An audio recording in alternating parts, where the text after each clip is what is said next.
जी अस्सलाम वालेकुम स्टूडेंट्स। इस रिकॉर्डिंग का मकसद थोड़ा सा उन कॉन्सेप्ट्स को जो लास्ट टाइम इंटरनेट की वजह से डिस्टर्ब हो गए थे या उनसे रिलेटेड कुछ इजी कॉन्सेप्ट्स जो हैं उनको आप तक पहुंचाना है। तो स्टूडेंट्स शुरू करते हैं।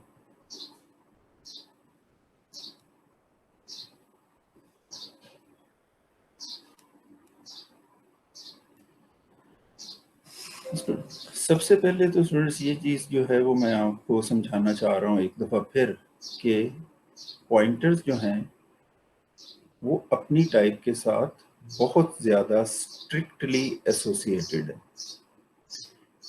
पॉइंटर्स वेरिएबल्स में implicit type casting allowed available नहीं है।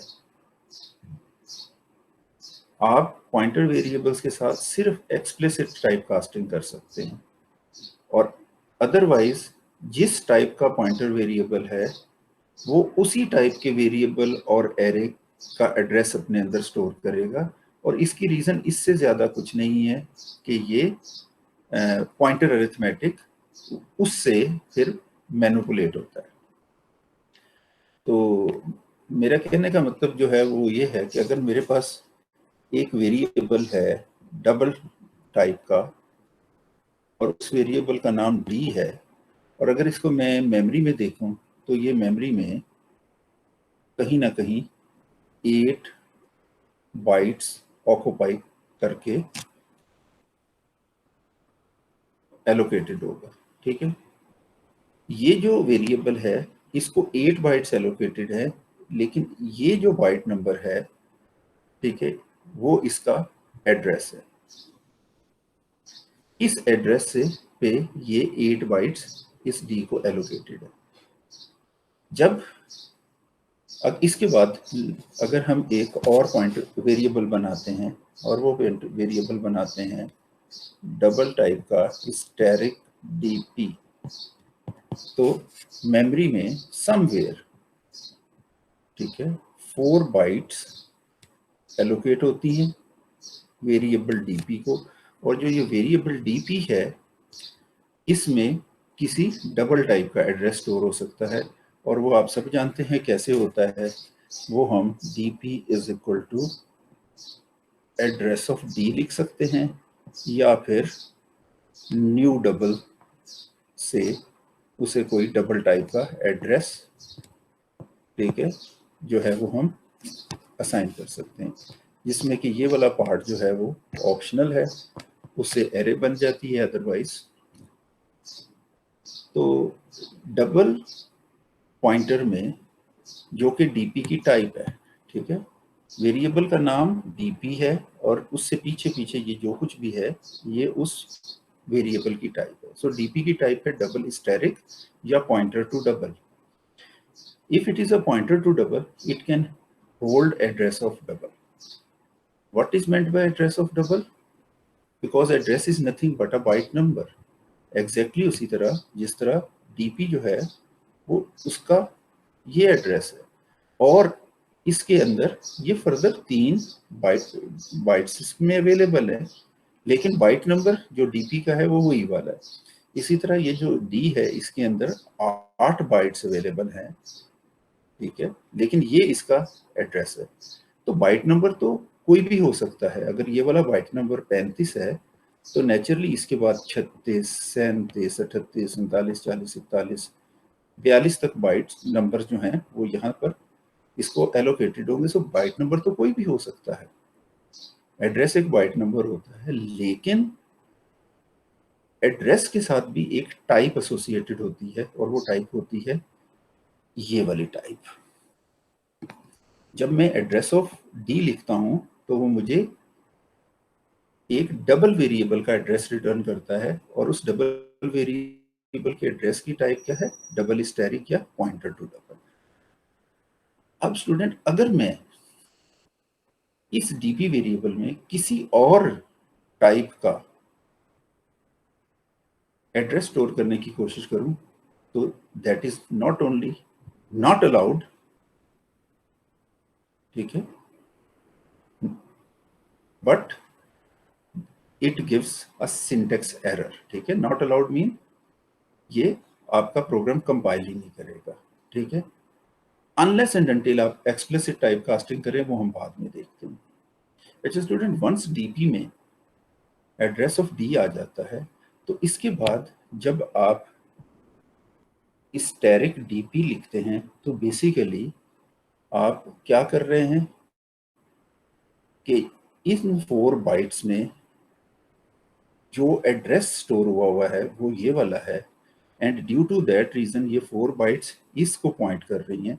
तो जब आप स्टैरिक डीपी लिखते हैं तो डीपी की टाइप है डबल पॉइंटर।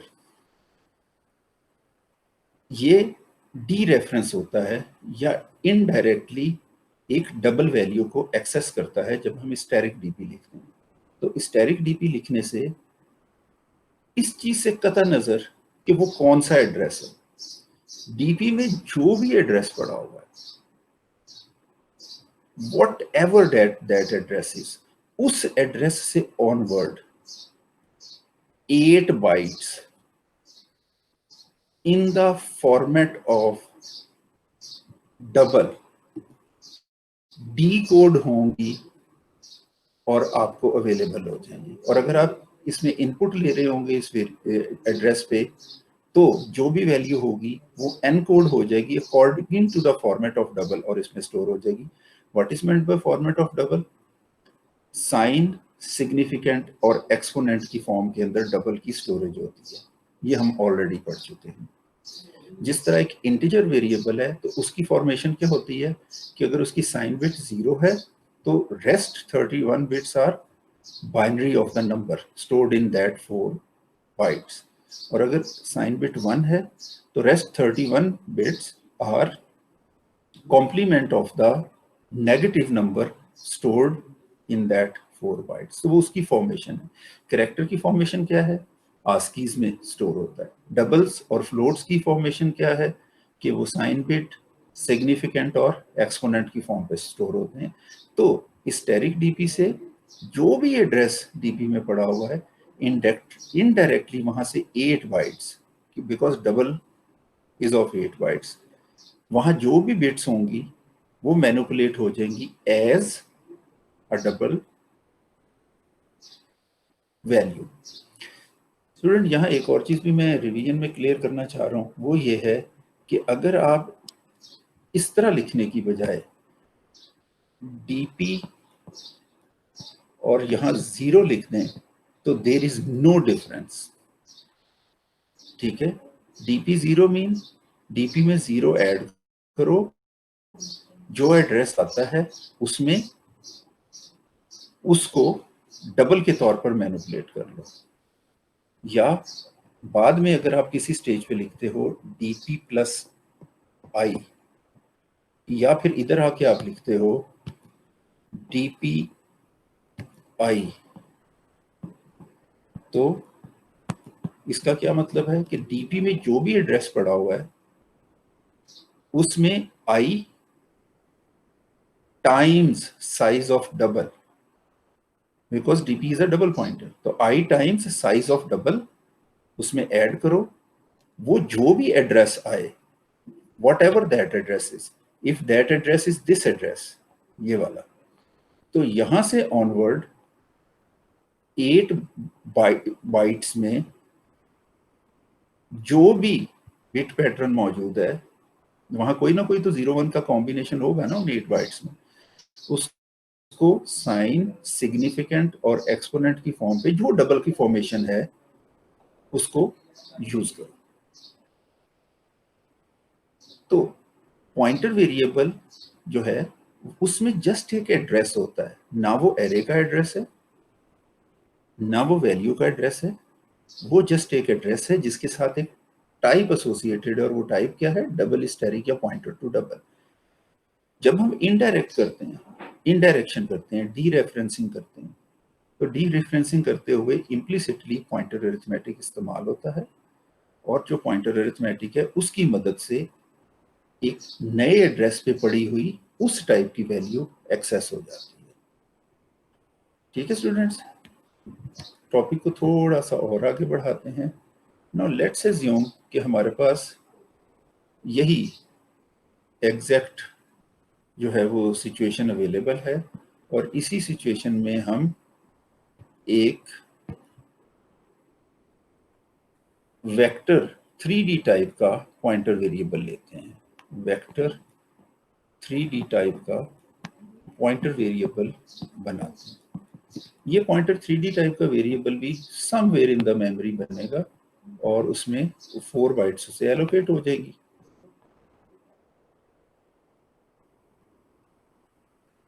अब अगर इस वीपी में मैं एड्रेस ऑफ डी स्टोर करना चाहूं तो this is a syntax error, ठीक है, this is not allowed. What is the basic reason why it is not allowed? Because address of D is just a byte number, or VP is a pointer variable that can store an address. So why not this is allowed? Because इसके बाद अगर later stage पे जाके मैंने कहीं पर VP of 0 लिखना है, या फिर स्टैटिक VP लिखना है, या फिर VP ऑफ I लिखना है, तो उससे उस बाइट पे पड़ी हुई कितने बाइट्स की इंफॉर्मेशन किस फॉर्मेशन में मैनिपुलेट होनी है, इसको डिसाइड करना है इसने। तो जब भी हम ये काम करेंगे वीपी के ऊपर, या ये वाला काम करेंगे, तो जो भी एड्रेस होगा इस वीपी के अंदर कोई ना कोई एड्रेस तो स्टोर हुआ होगा ना। जो भी एड्रेस स्टोर हुआ है वहां से onward size of this data type इतनी bytes according to the formation of 3D vector 3D structure manipulate हो जाएगी। वेक्टर 3D स्ट्रक्चर जैसा कि हमने 2-3 दफा अपनी क्लास में बनाया हुआ है, it is composed of 3 values, either 3 integers, तो ये 12 बाइट्स हो सकता है मैनिपुलेट हो रही हो। अगर it is composed of 3 doubles तो हो सकता है 24 बाइट्स मैनिपुलेट हो रही हैं, और वो 24 बाइट्स जो हैं वो independently VP arrow X, VP arrow Y और वीपी एरो जेड से मैनिपुलेट होंगी, where X Y Z are integer or double variable according to the composition of the vector 3D। तो चूंकि स्टेरिक 3D ने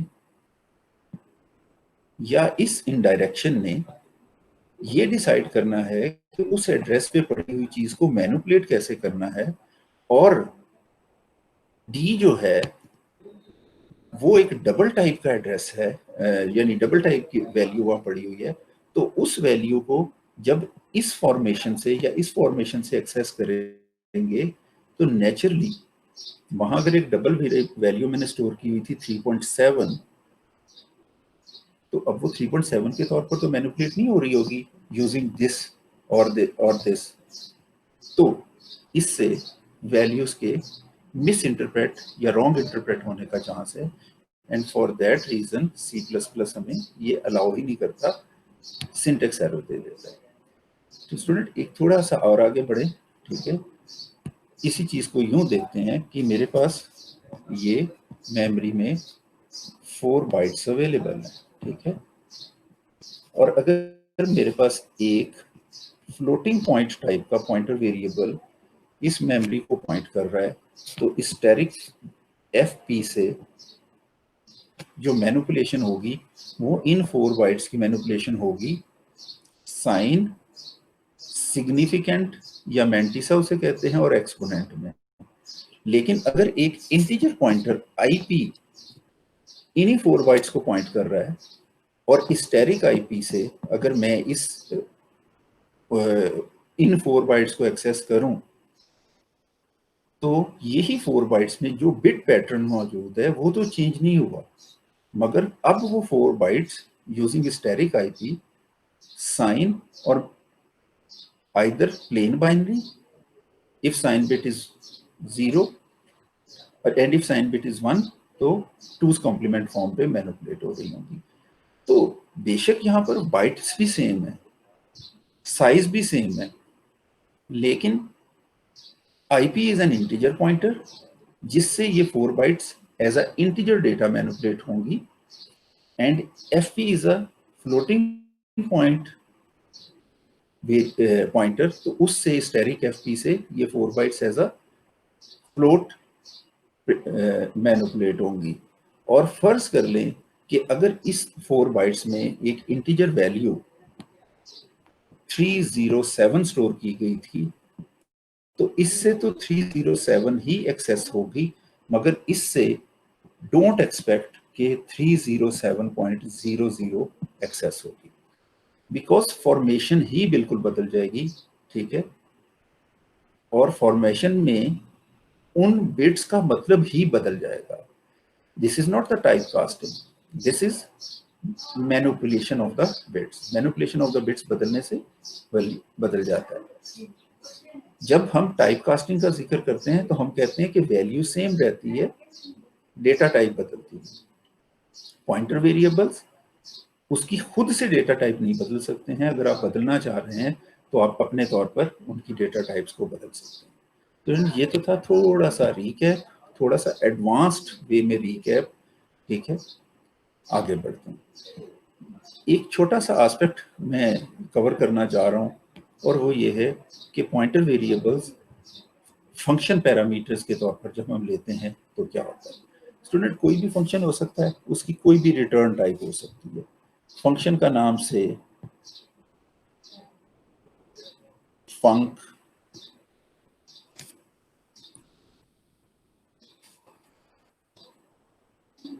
funk1 है, और इसके parameters जो हैं वो काफ़ी सारे हैं, जिसमें एक पैरामीटर जो है वो किसी टाइप का पॉइंटर वेरिएबल है। ठीक है, से मैं आसानी के लिए इंटीजर स्टैटिक आईपी लिख देता हूँ, और बाकी रेस्ट ऑफ द पैरामीटर्स भी हैं। अच्छा स्टूडेंट, ये जो स्टैटिक आईपी टाइप का फंक्शन का पैरामीटर है, ये जब ये वाला फंक्शन funk1 कहीं से कॉल होगा, ठीक है, तो इसको और पैरामीटर्स के साथ यहां से जो चीज भेजनी पड़ेगी वो क्या होगा, वो अगेन जरूरी है कि एड्रेस ऑफ एन इंटीजर। वो एड्रेस ऑफ एन इंटीजर जो है वो यहाँ पर इस एरिया में जो कॉलर मैकेनिज्म है, वहां पर कोई पॉइंटर वेरिएबल हो सकता है इंटीजर टाइप का, उसका नाम आप यहाँ रख सकते हैं, यहाँ सीधा सीधा एड्रेस ऑफ समथिंग रख सकते हैं, या इवन कोई भी ऐसा तरीका जिससे आपको एक एड्रेस मिले, आप उसे स्टोर कर सकते हैं। तो अगर यहाँ पर एक एरे बनी हुई है int a of some size, उसके बाद तो यहाँ पर अगर मैं सिंपली a लिखूं तो एट सम स्टेज हम ये पढ़ चुके हैं कि a is which is name of an array is an address. तो if a is an address, तो its type is an integer address, pointer to an integer static. तो क्या वो इसको भेजा जा सकता है? Answer is perfectly okay, because integer address है वो यहाँ आ जाएगा। आज से पहले हम एरेज पास करते आए हैं यूजिंग दिस नोटेशन। अगर मैं यहाँ नाम आईपी रख लूँ तो यहाँ पर हम सिर्फ ब्रैकेट्स लगा देते थे। इन बोथ केसेस, ये जो दोनों केसेस हैं, इन दोनों केसेस में आईपी में कोई फर्क नहीं है। IP is just a variable to hold an address of type integer. ऊपर वाली जो इस वक्त ब्लू में मैंने लाइन लिखी है वो एरे नोटेशन में है, और नीचे जो मैंने लाइन लिखी है वो पॉइंटर नोटेशन में। अब आ जाएं इसमें कि इस लॉजिक में जो यहाँ पर मौजूद है, जो हमने यहाँ जैसी भी लॉजिक लिखनी है उसमें ये जो आईपी है उसमें एक इंटीजर एड्रेस है। वो इंटीजर एड्रेस किसी एरे का भी हो सकता है, किसी स्मॉल इंटीजर वेरिएबल का भी हो सकता है, ठीक है। तो फंक्शन जब आपने बनाना है तो यू शुड नो कि इस एड्रेस पे पड़ी हुई चीज को कैसे मैनिपुलेट करना है। If it is an array you can use array here, provided कि ये स्टैटिक आईपी लिखा हुआ है, even then you can use it as IP of I to access its ith element, ठीक है। वो सिंपली पॉइंटर अरिथमेटिक अप्लाई होता है, अगर वो मेमोरी एरिया जो है वो एक्सेसिबल हो तो आप वहां तक पहुंच जाते हैं। तो स्टूडेंट्स स्टैटिक नोटेशन यूज हो रही हो या एरे वाली नोटेशन यूज हो रही हो, you can pass arrays to functions using this syntax, and you can receive in functions either in this syntax or in this syntax. There is no difference, ठीक है। एरेस पास हो जाएंगी, even आप कोई भी एड्रेस उसे पास कर सकते हैं, but you know very well कि ये वाला फंक्शन आप क्यों बना रहे हैं, इसे एरे भेजनी है और आईपी जो है उसे एरे को मैनिपुलेट करना है, या इसे एक सिंगल वेरिएबल का एड्रेस भेजना है और आईपी को उसे as a single variable treat करना है, तो हम उसे यूज कर सकते हैं। दूसरी जो इम्पोर्टेंट चीज़ जो है वो यहाँ पर मैं आपके साथ डिस्कस करना चाह रहा हूँ, वो ये है कि since pointer variables are there, तो a function can return addresses, ठीक है। मैं एक एग्जांपल ले लेता हूँ, इंट स्टैटिक, और यहाँ पर लिखता हूँ func2, और उसके कई पैरामीटर्स हो सकते हैं, और यहाँ से मैं ये फंक्शन बना रहा हूँ। अब ये वाला जो फंक्शन है ये बेसिकली क्या रिटर्न कर रहा है, एक पॉइंटर वेरिएबल की वैल्यू, यानी पॉइंटर वेरिएबल में क्या होता है, एक एड्रेस होता है।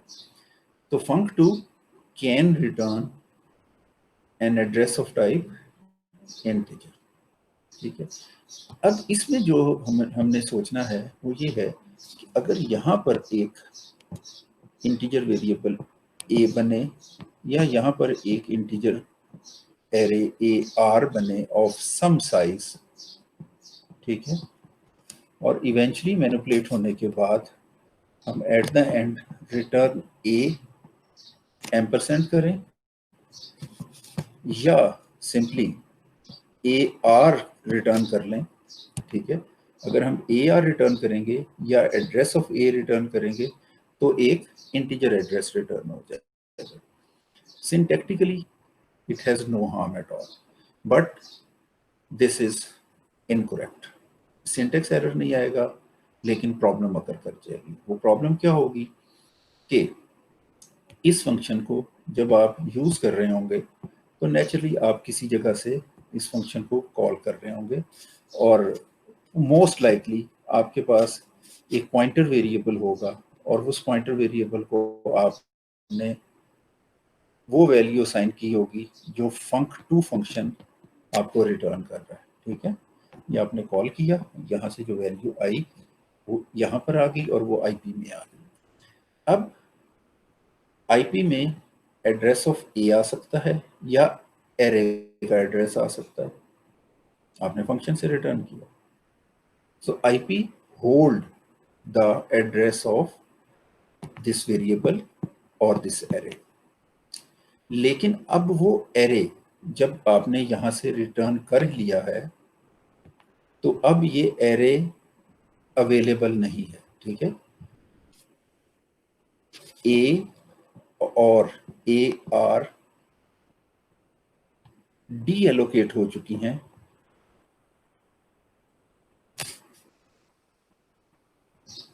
On return from the function, ठीक है।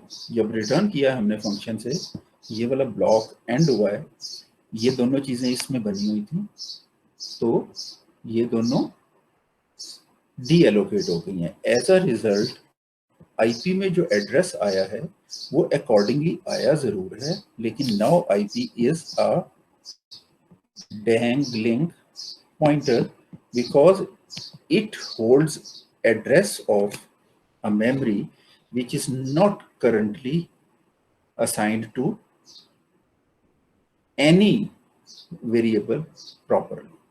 तो इस सूरत में ये मुनासिब नहीं है कि हम लोकल वेरिएबल्स जो स्टैक पे बनते हैं या लोकल एरेज जो स्टैक पे बनती हैं उनके एड्रेसेस रिटर्न करें. So in that case if we want to return address form of function, तो हमारे पास दो सूरतें हैं. एक सूरत तो ये है कि ये फंक्शन पैरामीटर में अगर कोई वेरिएबल है और वो इंटीजर टाइप का ही है और वो रेफरेंस वेरिएबल है, ठीक है, so it is x is a reference variable, तो हम x का एड्रेस यहां से रिटर्न कर दें तो उसमें कोई कबाहत नहीं है, बिकॉज x जो है वो इस स्कोप में नहीं बना हुआ, वो किसी हायर स्कोप में बना हुआ है, और वो x का जब हम एड्रेस रिटर्न करेंगे वो आईपी में आएगा, तो इस स्कोप से निकलते हुए x डिस्ट्रॉय नहीं होगा. लेकिन we have to be very much careful कि वो वेरिएबल जब तक आईपी मौजूद है तब तक वो भी मेमोरी में रहे जिसका रेफरेंस x है, ठीक है. उसको गारंटी करना हमारी जिम्मेदारी है. अगर x किसी स्टेज के ऊपर मेमोरी से निकल गया और आईपी मेमोरी में मौजूद है तो अगेन आईपी डैंगलिंग हो जाएगा, ठीक है. बेटर सोल्यूशन इज कि हम यहाँ पर एक पॉइंटर वेरिएबल बनाएं और उस पॉइंटर वेरिएबल को न्यू से मेमोरी एलोकेट करें, न्यू इंट, तो एक इंटीजर के लिए मेमोरी इसको एलोकेट हो जाएगी.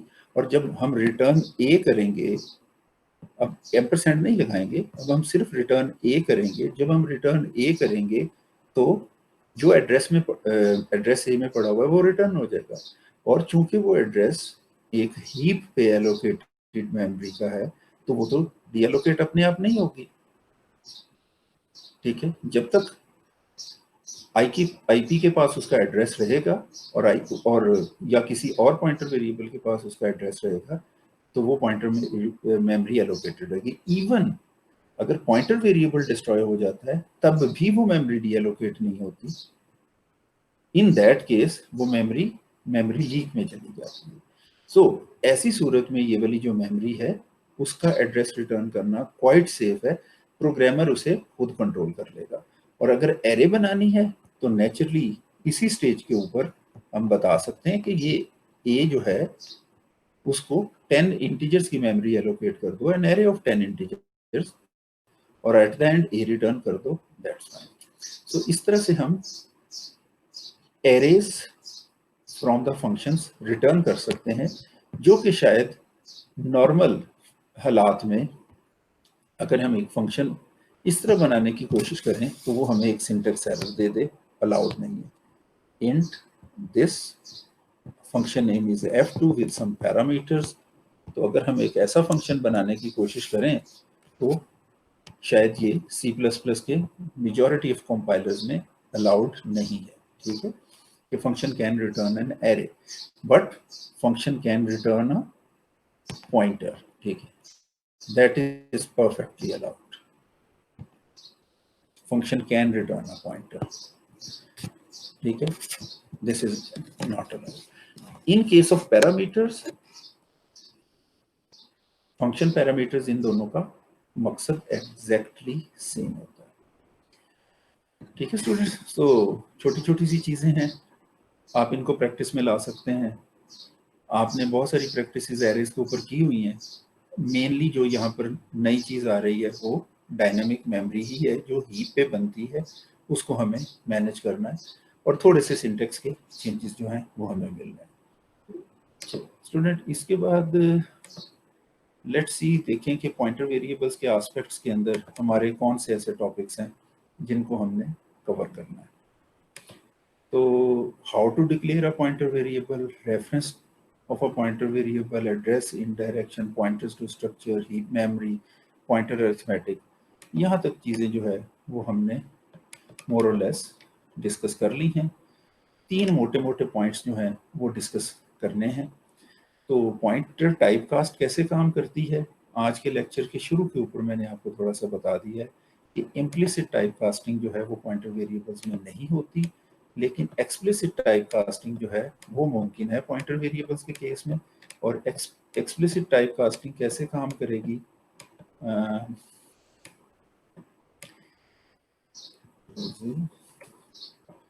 ये अगर आप यहाँ पर देखें तो यहाँ मैंने आपको समझाया था कि जब आप वेक्टर 3dp के पॉइंटर वेरिएबल में एड्रेस ऑफ डी रखेंगे where D is a double, तो ये सिंटेक्स एरर है, ये आपको अलाउ नहीं किया जाएगा। क्यों नहीं किया जाएगा, क्योंकि इसके बाद जब आप स्टैटिक वीपी लिखेंगे तो एड्रेस तो वीपी में एक डबल वेरिएबल का है, वीपी एक वेक्टर 3D टाइप का पॉइंटर है, तो उस वक्त स्टैटिक वीपी के अकॉर्डिंगली, वीपी की टाइप के मुताबिक उस एड्रेस से ऑनवर्ड उतनी बाइट्स मैनिपुलेट करेगा जितना size of that pointer variable, ठीक है, जिसे वो पॉइंट कर रहा है। तो इस वजह से ये आपको इम्प्लिसिटली तो अलाउ नहीं किया जाएगा, लेकिन पॉइंटर टाइप कास्ट जो है, अगर एक प्रोग्रामर समझता है कि वो कोई गलती नहीं कर रहा, उसे पॉइंटर्स को टाइप कास्ट करके ही यूज करना है, तो वो उसे कर सकता है, और उसका सिंटेक्स जो है वो बड़ा सिंपल है, जो ऑर्डिनरी टाइप कास्टिंग का है वो उसे इस्तेमाल कर ले। मैं एक छोटी सी मिसाल आपको दे देता हूँ कि अगर इंट ए आप लिखते हो, ठीक, और उसके बाद एक इंटीजर पॉइंटर वेरिएबल आईपी बनाते हो जिसको आप एड्रेस ऑफ ए देते हो, या किसी भी तरीके से आप उसको एक मेमोरी का एड्रेस देते हो जो अप्रोप्रिएट है, ठीक है। तो इसके बाद आप एक फ्लोटिंग पॉइंट टाइप का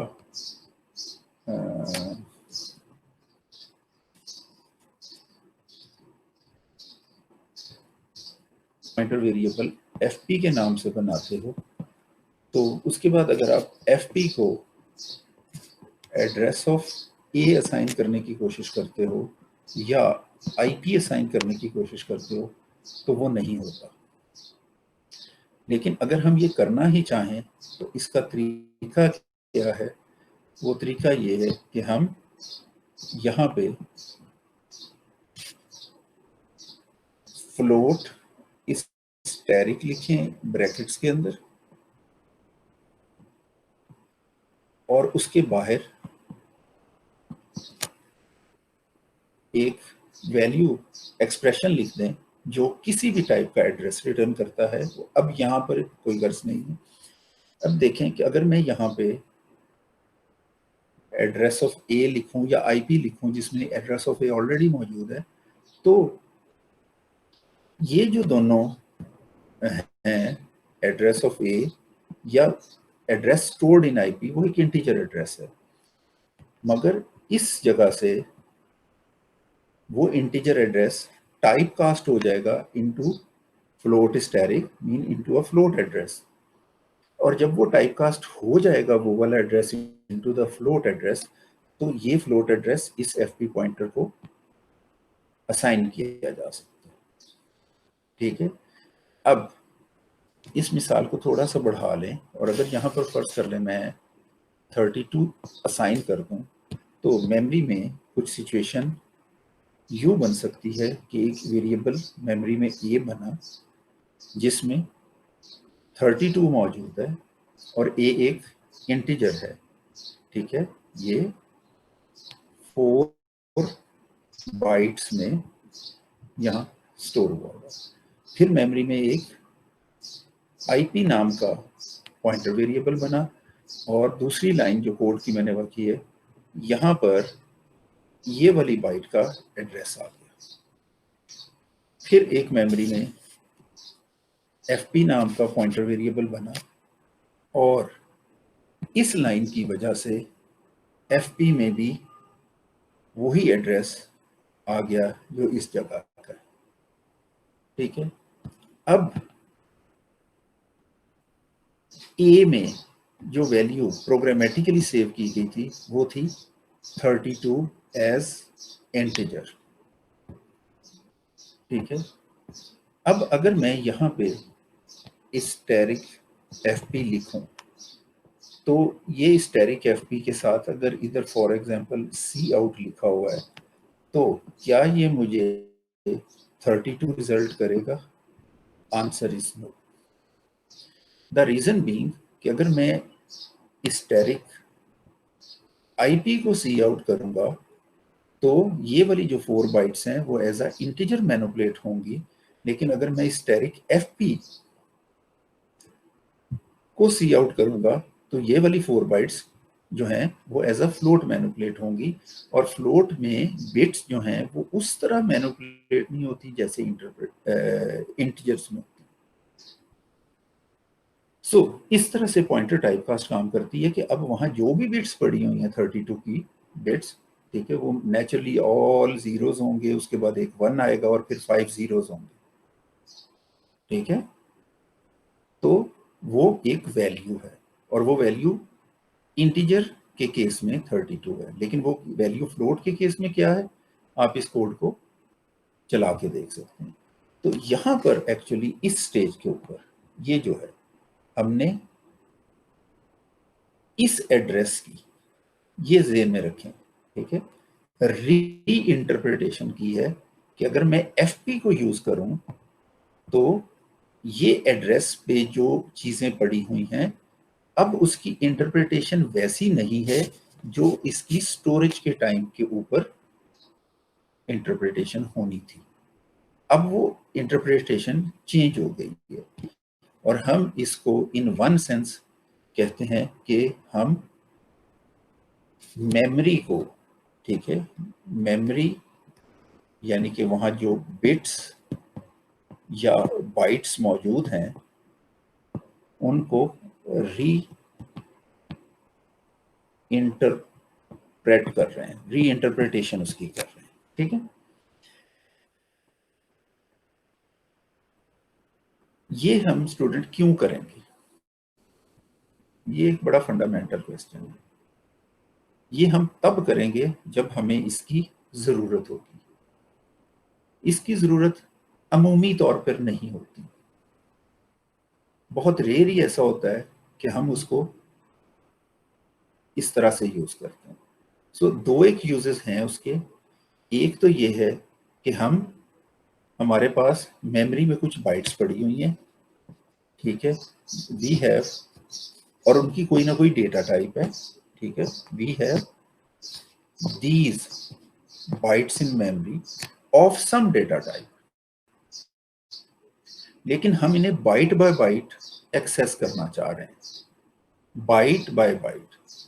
तो मेमोरी में हो सकता है ये इंटीजर्स की एरे हो, कोई वेक्टर 3D टाइप का स्ट्रक्चर हो, कोई बहुत डिफरेंट टाइप की एक बड़ी सारी एरे हो, लेकिन जब हम इन्हें बाइट बाय बाइट एक्सेस करना चाह रहे हैं तो बेसिकली इस एड्रेस को हम क्या करेंगे, हम इसे कास्ट कर लेंगे इनटू द कैरेक्टर स्टैरिक। जब ये वाला address as a character asterisk type cast हो जाएगा तो फिर इस एड्रेस उस पॉइंटर वेरिएबल से जो इस एड्रेस को होल्ड कर रहा होगा, जब हम उसे इनडायरेक्टली यूज करेंगे, उसे एज अ एरे यूज करेंगे, तो वो इस मेमोरी को कैरेक्टर बाय कैरेक्टर या बाइट बाय बाइट मैनिपुलेट करवाएगा। ठीक है, इसकी एक जो वो अपना हमने ऑलरेडी पढ़ा हुआ है वो ये है कि बाइनरी फाइल का रीड राइट जो है, ठीक है, बाइनरी फाइल में जो रीड राइट है वो क्या है, वो कैरेक्टर एड्रेस लेता है। आप मेरी स्ट्रीम्स वाली स्लाइड्स पे देखें, वहां पर रीड और राइट के फंक्शंस मैंने इंट्रोड्यूस किए हैं। दोनों फंक्शंस जो हैं वो एज अ फर्स्ट पैरामीटर कहते हैं कि जी एक कैरेक्टर एरे बताओ। What is character array? Name of the character array is nothing but a character type address. और दूसरे पैरामीटर में वो कहते हैं ये बताओ कितनी बाइट्स हैं जिनको फाइल में लिखना है या फाइल से पढ़ना है। तो जब हम कहते हैं कि ये एड्रेस है और इस एड्रेस से ऊपर इतनी बाइट्स राइट कर दो तो फिर ये वाली बाइट्स एज इट इज जो भी इनमें बिट पैटर्न मौजूद है वो फाइल में जाके राइट हो जाती हैं, या जब हम रीड करते हैं तो फाइल से इतनी बाइट्स रीड होके इस एड्रेस पर बाइट बाय बाइट स्टोर हो जाती है। ठीक है, किसी किस्म की कोई कन्वर्जन नहीं होती जो टेक्स्ट फाइल्स में है। टेक्स्ट फाइल में जब हम रीड या राइट करते हैं तो टेक्स्ट फाइल के अंदर मेमोरी में तो डेटा बाइनरी में होता है, लेकिन टेक्स्ट फाइल में जाते ही वो ह्यूमन रीडेबल हो जाता है। लेकिन बाइनरी फाइल में वो बिल्कुल एग्जैक्टली जो मेमोरी में होता है वो एज इट इज फाइल में स्टोर हो जाता है, या जो फाइल में पड़ा होता है वो एज इट इज रीड होकर मेमोरी में उस एड्रेस से onward byte by byte place हो जाता है। और उसके बाद उस मेमोरी को with different types of variables reinterpret किया जा सकता है according to our own need. ठीक है, अच्छा स्टूडेंट्स, जब यहाँ से एक छोटी सी मैं आपको और इंट्रोड्यूस करते जाऊँ चीज़, वो ये है कि जब हमने टाइप कास्टिंग पढ़ी थी फॉर ऑर्डिनरी वेरिएबल्स, तो वहाँ मैंने आपसे को सजेस्ट किया था कि आप टाइप कास्ट करने के लिए यूज़ किया करें स्टैटिक अंडरस्कोर कास्ट। ठीक है, यहाँ पर आप टाइप बताएं और इसके बाद यहाँ पर आप एक्सप्रेशन बताएं। ठीक है, तो ये वाला जो एक्सप्रेशन है, ये एक्सप्रेशन इस टाइप में कास्ट हो जाएगा और ये एक रिजर्व वर्ड है, ऑपरेटर है। In case of pointer variables हमें वो जो सी स्टाइल टाइप कास्टिंग है, जो अभी थोड़ी देर पहले मैंने यहाँ कहीं आपको बताई है, हेयर यहाँ पे ये जो इस वक्त सेंटर में मौजूद है फ्लोट स्टैटिक, ठीक है, ये वाला हमें इस सी स्टाइल टाइप कास्टिंग को यहाँ पे भी अवॉइड ही करना चाहिए और हमें यहाँ पर भी C++ type style type casting use करनी चाहिए। तो static underscore cast is also available I think, लेकिन बेहतर यह है कि अगर आप पॉइंटर वेरिएबल्स की री इंटरप्रिटेशन कर रहे हैं तो use another reserve word that is reinterpret underscore cast. यहां पर आप अगेन टाइप बताएंगे और ये टाइप एक पॉइंटर टाइप होगी, और यहाँ पर आप एक एक्सप्रेशन बताएंगे और ये एक्सप्रेशन जो है ये एड्रेस टाइप का होगा। कहने का मतलब ये है कि अगर इसको आप करना चाह रहे हैं, ये जो यहाँ पर इस वक्त मैं उसको किसी डिफरेंट कलर में हाईलाइट करके आपको शो करता हूँ, से मैं इस कलर में आई एम टॉकिंग अबाउट दिस। ठीक है, कि इस आईपी को मैं इस तरह टाइप कास्ट कर रहा हूं, तो इस आईपी को मैं कैसे टाइप कास्ट करूंगा? ठीक है, यूजिंग री इंटरप्रेट कास्ट मैं यहां पर लिखूंगा फ्लोट स्टैटिक इस टाइप की जगह पर। ठीक है, री इंटरप्रेट कास्ट रिजर्व वर्ड है, उसने तो एज इट इज आना है, less than greater than sign में भी ऐसे ही आना है। लेकिन आप किस टाइप में टाइप कास्ट करना चाह रहे हैं? Float static. किसको टाइप कास्ट करना चाह रहे हैं? IP को। ठीक है, सो IP is an address, an expression which evaluates to an address। और किस टाइप में कास्ट करना है इसमें? तो कोशिश करें कि जब आप टाइप कास्टिंग कर रहे हैं तो C++ का स्टाइल इस्तेमाल करें इंस्टेड ऑफ C स्टाइल। री इंटरप्रेट कास्ट, इसको जब आप टाइप करोगे तो आपको खुद ही पता लग जाएगा कि आप क्या करने जा रहे हो। ठीक है, आप उस मेमोरी के कंटेंट्स को री इंटरप्रेट करने जा रहे हो। ठीक है जी स्टूडेंट्स, तो इस तरह से हम री इंटरप्रिटेशन कर सकते हैं। अगला जो यहाँ पर वर्ड है वो है वाइड पॉइंटर्स का होता है। तो स्टूडेंट वाइड पॉइंटर्स भी री इंटरप्रिटेशन वाइड पॉइंटर्स वाले टॉपिक के साथ सम एसोसिएटेड है। तो री इंटरप्रिटेशन या तो मेमोरी को बाइट बाय बाइट एक्सेस करने में हम यूज करते हैं, या फिर वाइड पॉइंटर्स को जब किसी एक्चुअल टाइप में हमें लेके जाना हो तो उसमें हम इस्तेमाल करते हैं। ये वाइड पॉइंटर्स क्या हैं और ये कैसे यूज होते हैं? ठीक है।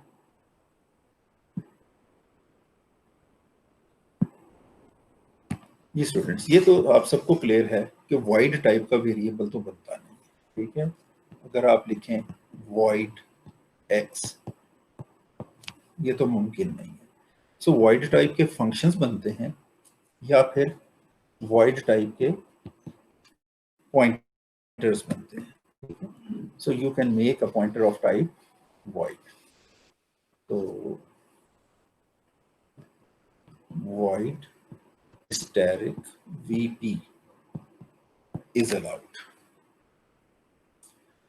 अब वीपी जो है, इसको आप किस टाइप की मेमोरी असाइन कर सकते हैं? आप इससे किसी भी टाइप की मेमोरी असाइन कर सकते हैं, ठीक है। न्यू इंट, न्यू फ्लोट,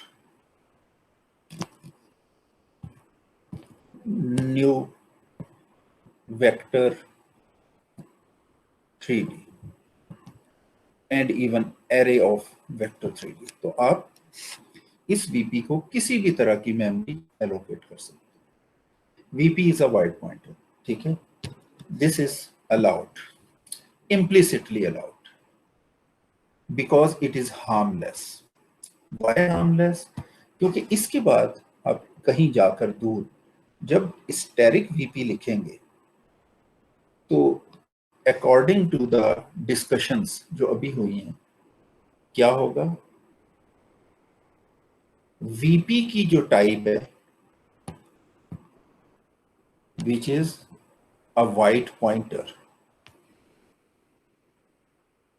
उस एड्रेस पे वीपी में जहां का जिस जगह का एड्रेस मौजूद है, this is a pointer variable VP, it is holding address of this memory. मैं एक्सप्लिसिटली अगर कहूं तो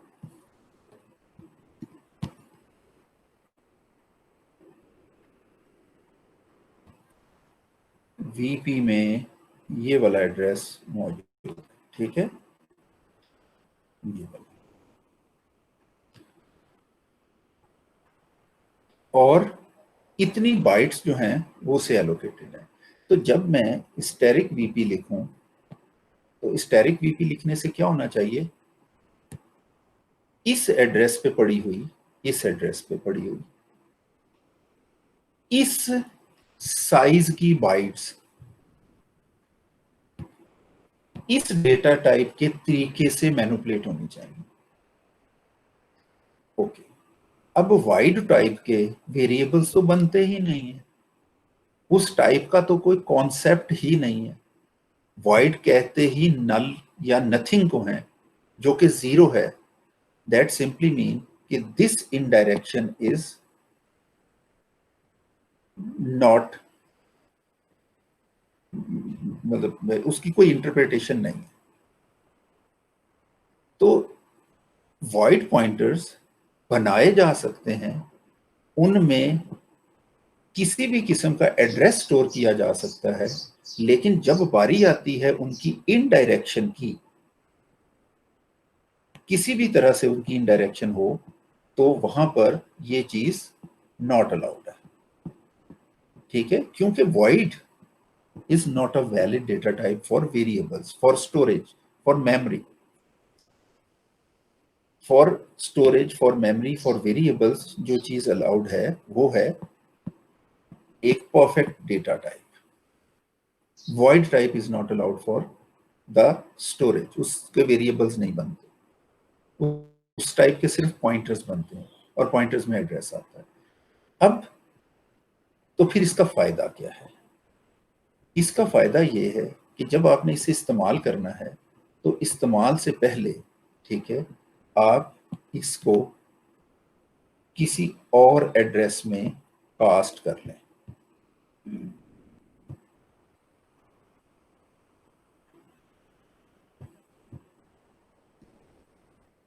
और फिर उस पॉइंटर वेरिएबल की मदद से, जो किसी और टाइप का है, वॉइड स्टैरिक नहीं है, वो इंटीजर स्टैरिक है, ठीक है, वो इंटीजर स्टैरिक है इस केस में, या वेक्टर 3D स्टैटिक है इस केस में, या फ्लोट स्टैटिक है इस केस में, उस पॉइंटर वेरिएबल को जब आप इस एड्रेस को वहां रख के टाइप कास्ट करके उस एड्रेस को जब आप डायरेक्टली उस पॉइंटर वेरिएबल को यूज करेंगे, तो वो वाली मेमोरी उसी तरह से मैनिपुलेट होगी जिस तरह से वो वाली मेमोरी आपने रिजर्व की थी।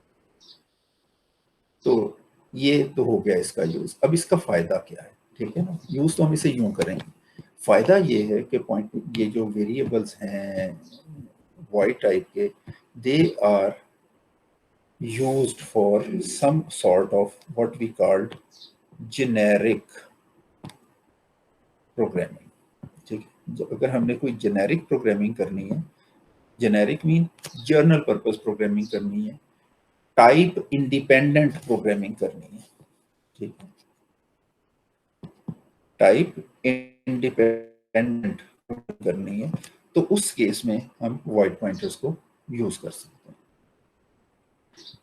टाइप इंडिपेंडेंट प्रोग्रामिंग में हम टेम्पलेट्स भी इस्तेमाल करते हैं, लेकिन टेम्पलेट्स जो हैं वो एक डिफरेंट एस्पेक्ट है, वॉइड पॉइंटर्स जो है वो एक डिफरेंट एस्पेक्ट है। तो इस वक्त हम वॉइड पॉइंटर्स कैसे यूज करेंगे उसको देखते हैं। तो स्टूडेंट, उसको मैं एक कोड की मदद से आपको थोड़ा सा समझाने की कोशिश करता हूँ कि हम कैसे करेंगे। यहाँ आ जाते हैं, यहाँ पर, ठीक है, ये मेन में अगर आप देखें तो एग्जाम्पल में मैंने एक एरे ऑफ इंटीजर बनाई है जिसमें ये 5 वैल्यूज हैं। फिर मैंने बिफोर सॉर्टिंग द लिस्ट मैंने वो वाली एरे आउटपुट कर दी, तो वो एरे स्क्रीन पे आ जाएगी। फिर मैंने ये वाला फंक्शन कॉल किया, ये फंक्शन जो है ये इस हेडर फाइल में अवेलेबल है, बिल्ट इन सी का फंक्शन है। ये इन वैल्यूज को आपको पता है, अब हम इतना समझ चुके हैं कि एरे का नाम एक एड्रेस होता है, और ये एड्रेस उसको भेज देगा, और उस एड्रेस पे पड़ी हुई वैल्यूज को ये वाला फंक्शन एक्चुअल वैल्यूज को मैनिपुलेट करेगा। उसके बाद जब हम इस फंक्शन कॉल से वापस आएंगे तो आफ्टर सॉर्टिंग उस लिस्ट को मैंने दोबारा प्रिंट किया है और वो प्रिंट हो जाएगी, और उस वक्त ये लिस्ट जो है ये असेंडिंग ऑर्डर में प्रिंट हुई होगी। अब क्यू सॉर्ट फंक्शन जो है इसने क्या करना है, इसका बेसिक ऑब्जेक्टिव तो ये है कि वो इस एरे को जो कि एक इंटीजर टाइप की है उसे सॉर्ट करे। हमें, अगर हम एक नॉर्मल फंक्शन ऐसा बनाना चाह रहे हैं जो इंटीजर एरे को सॉर्ट करे, तो वो फंक्शन इतना काफी है। ये एरे का नाम है और उसमें इतनी इंटीजर वैल्यूज हैं, उसे सॉर्ट करें। क्यू सॉर्ट हमने नहीं बनाया, बनाया फंक्शन है C++ का। अगर तो क्यू सॉर्ट फंक्शन इंटीजर्स को मैनिपुलेट करने के लिए बना हुआ है तो हम उसे यूं कॉल करेंगे। लेकिन अगर ये इंटीजर्स की एरे ना हो, डबल्स की एरे हो, तो फिर एक और क्यू सॉर्ट फंक्शन चाहिए जो डबल्स को मैनिपुलेट करे। और अगर ये एरे वेक्टर 3D टाइप की है, ठीक है, जिसको किसी भी तरह से हमने आगे वैल्यूज असाइन कर दी हैं ये वाली, ठीक है, तो फिर क्यू सॉर्ट ऐसा फंक्शन होना चाहिए जो वेक्टर 3D टाइप की एरे को एक्सेप्ट करे। With the help of templates we can do that, but templates have their own limits। तो यहाँ पर वापस आते हैं। तो अब ये जो एरे है, फंक्शन है, ये फंक्शन C++ ने एक जनरल टाइप इंडिपेंडेंट फंक्शन बनाया हुआ, ठीक है। इसलिए ये फंक्शन एक नॉर्मल फंक्शन जो एक एरे को मैनिपुलेट करता है उससे ज्यादा पैरामीटर्स एक्सेप्ट करता है, और वो पैरामीटर्स अब आपके सामने हैं, ठीक है। ये एक एड्रेस एक्सेप्ट करेगा, और वो एड्रेस क्यू सॉर्ट जो है वो वॉइड टाइप का एड्रेस एक्सेप्ट करेगा, ठीक है। मैं इसके ऊपर इसको ले लेता हूँ। तो क्यू सॉर्ट जब हम बनाएंगे तो क्यू सॉर्ट की अपनी रिटर्न टाइप वॉइड है।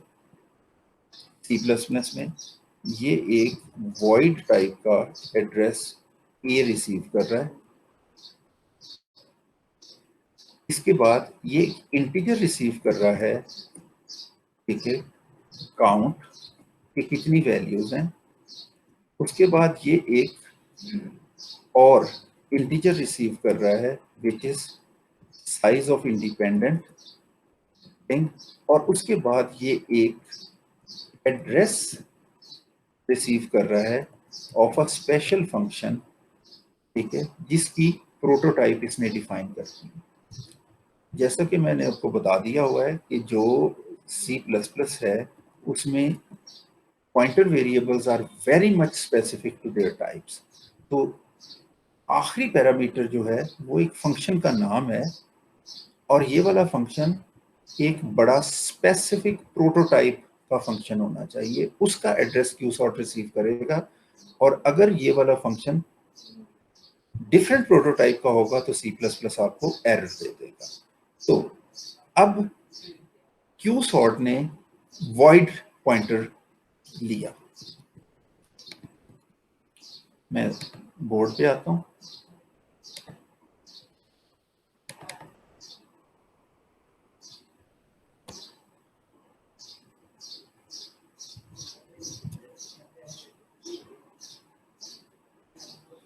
अच्छा, सो स्टूडेंट्स, मेमोरी में, ठीक है, हमें पता है कि ये इंटीजर्स की एरे है, ये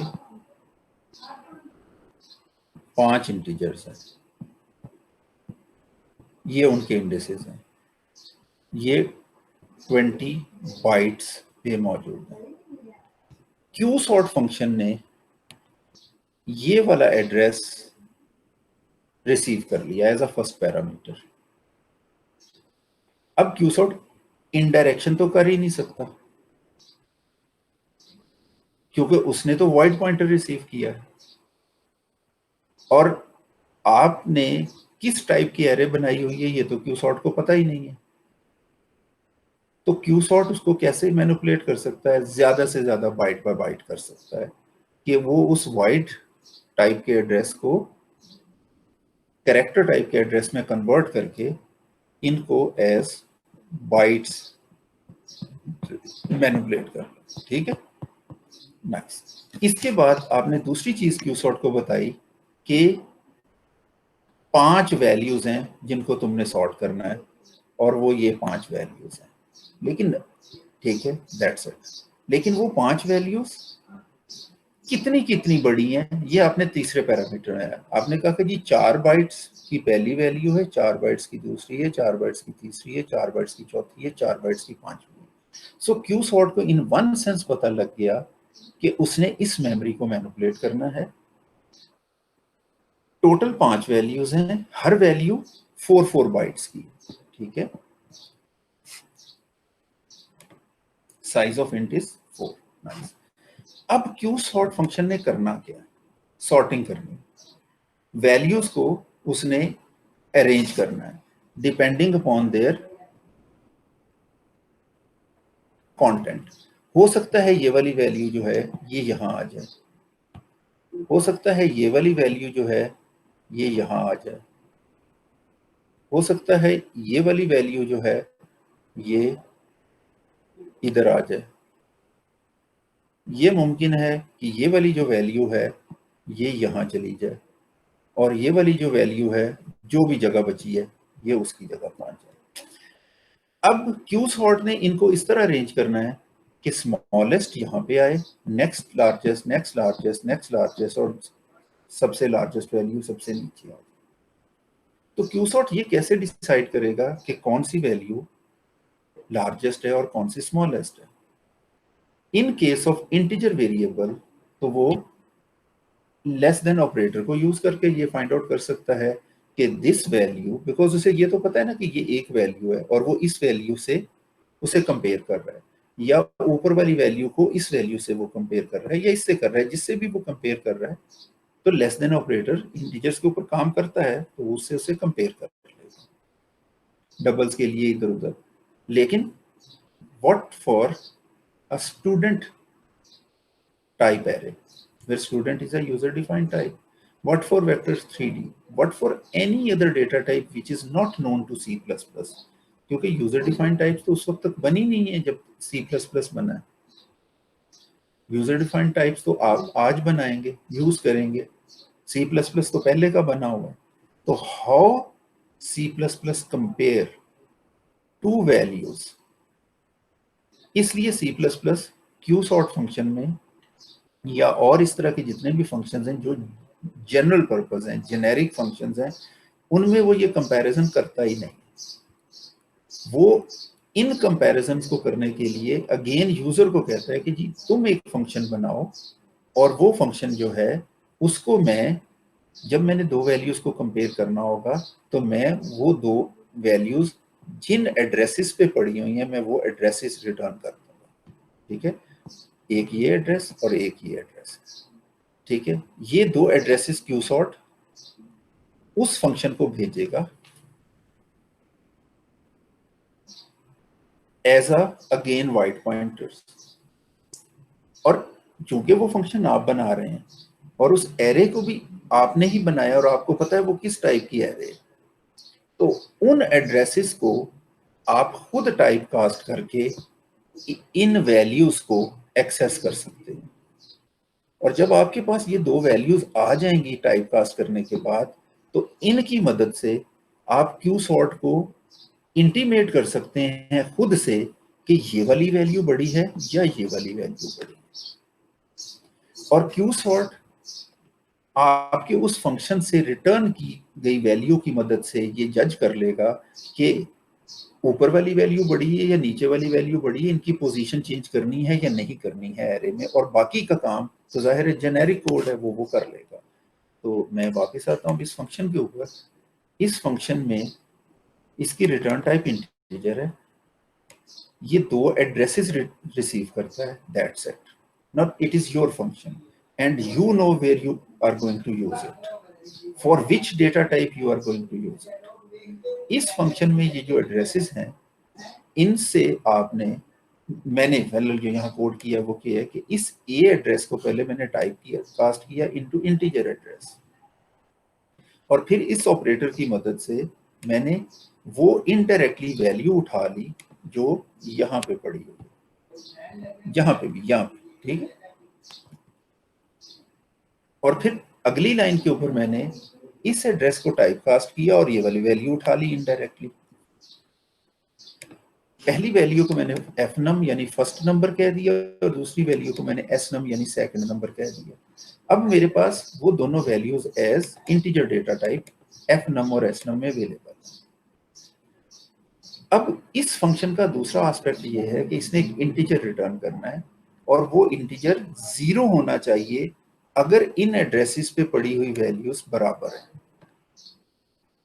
वो वाला नंबर एक पॉजिटिव नंबर होना चाहिए अगर फर्स्ट आर्गुमेंट पे जो वैल्यू पड़ी हुई है वो दूसरे आर्गुमेंट से बड़ी है, तो नंबर पॉजिटिव रिटर्न होना चाहिए अगर पहली वैल्यू बड़ी है।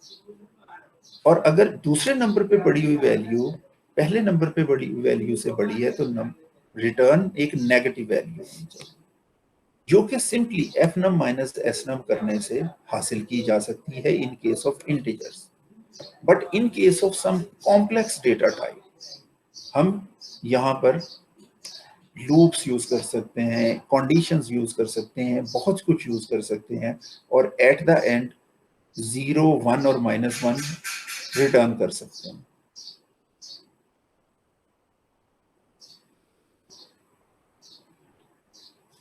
या 0 एक पॉजिटिव नंबर एक नेगेटिव नंबर रिटर्न कर सकते हैं।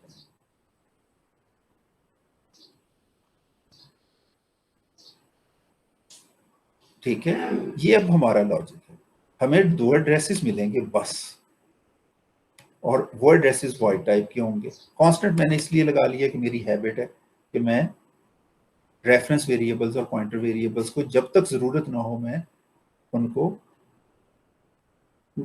कॉन्स्ट के साथ इस्तेमाल करता हूँ, जब जरूरत हो तो फिर मैं कांस्टेंट रिमूव कर देता हूँ। और ये एक अच्छी प्रोग्रामिंग प्रैक्टिस है क्योंकि इससे एक्चुअल डेटा मॉडिफाई होने का चांस खत्म हो जाता है, क्योंकि एड्रेसेस या रेफरेंसेस से जो डेटा एक्सेस होता है वो एक्चुअल डेटा होता है, तो फंक्शन एक्सीडेंटली उनको मॉडिफाई नहीं कर सकता।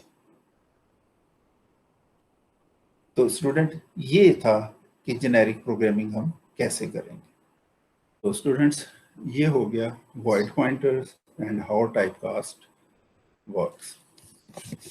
इससे जो नेक्स्ट टॉपिक है वो है लिंक्ड स्ट्रक्चर्स या ऑब्जेक्ट्स का। ठीक है, लिंक्ड स्ट्रक्चर्स या ऑब्जेक्ट्स क्या होते हैं?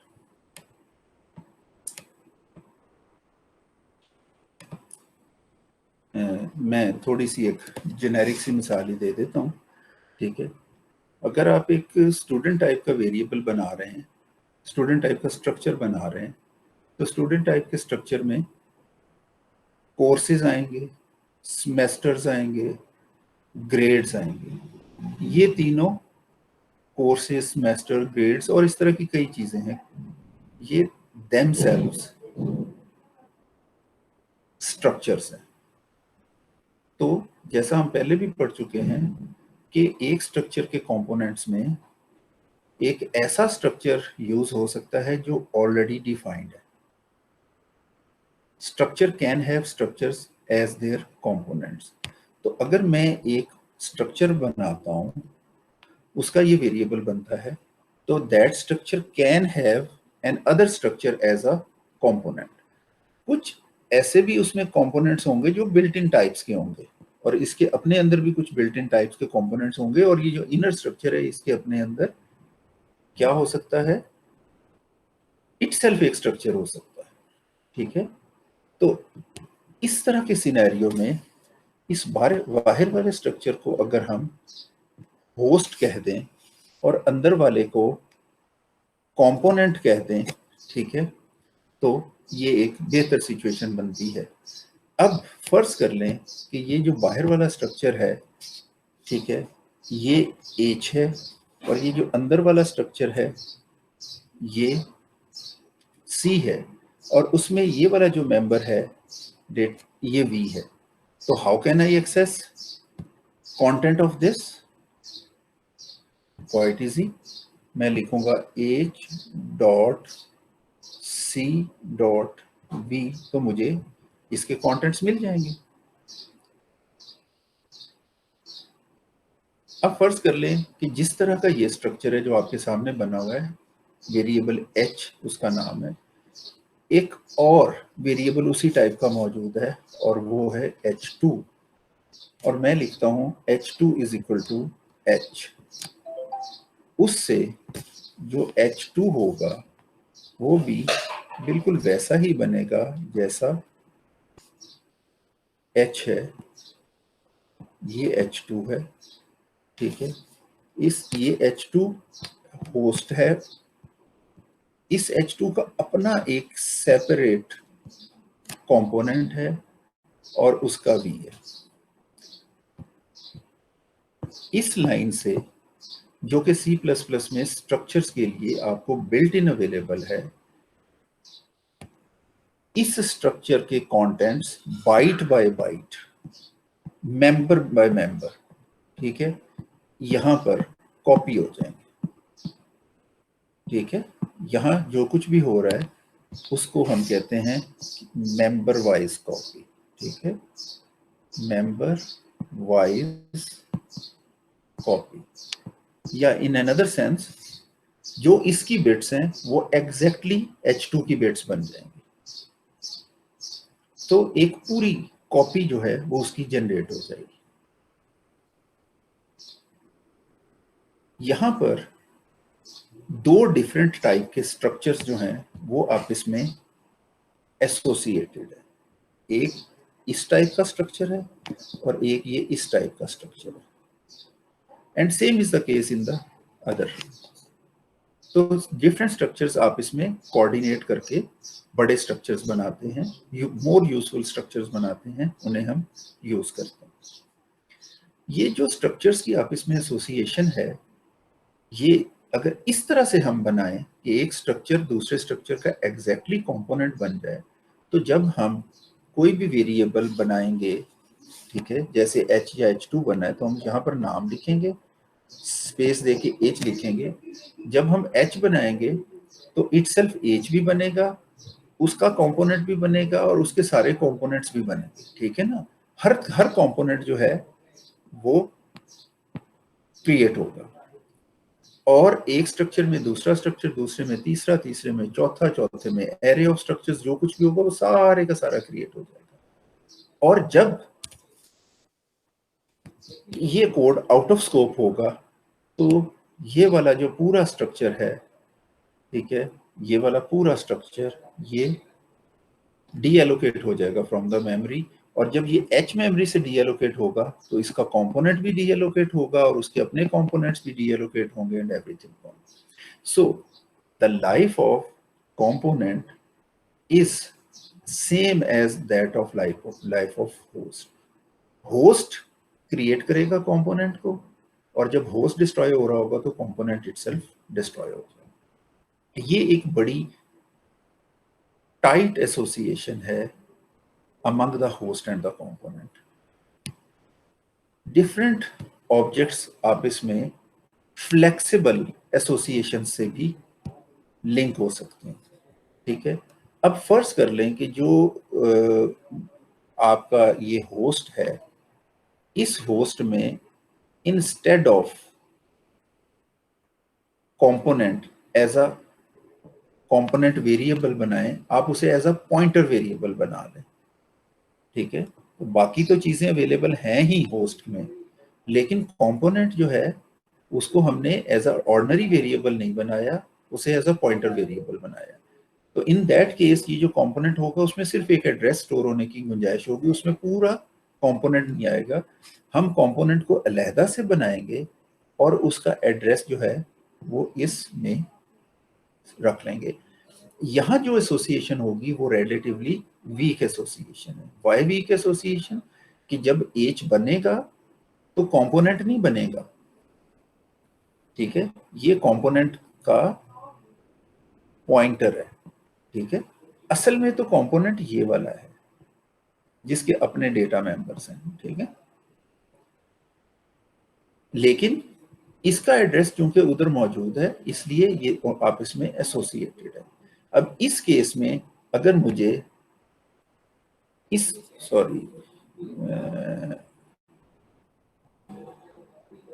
इसका नाम अगर v है और इसका नाम c है, इस पॉइंटर वेरिएबल का, और मुझे इसके कंटेंट एक्सेस करने हैं जैसा कि मैंने ऊपर किए थे, ये आपके सामने वो टॉप पे नजर आ रहा है h.c.d।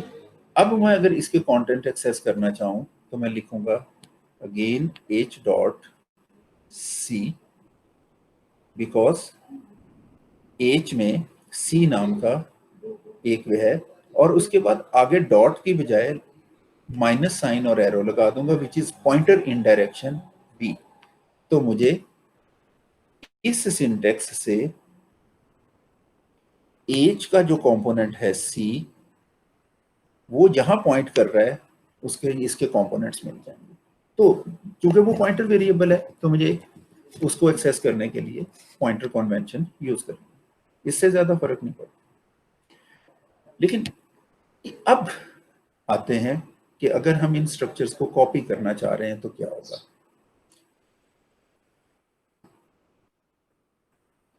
ठीक है स्टूडेंट्स, तो अगर फर्ज कर लें कि एक दूसरा स्ट्रक्चर है मेरे पास H2 और मैं वो ही लिखता हूं H2 is equal to H, तो as a result initially H2 जैसा भी था, ठीक है, अब ये H2 है, H के जो कंपोनेंट्स हैं, H के जो कंपोनेंट्स हैं वो ये वाले कंपोनेंट्स, ठीक है, ये byte by byte memberwise copy हो जाएंगे यहां पे, ठीक है। एज अ रिजल्ट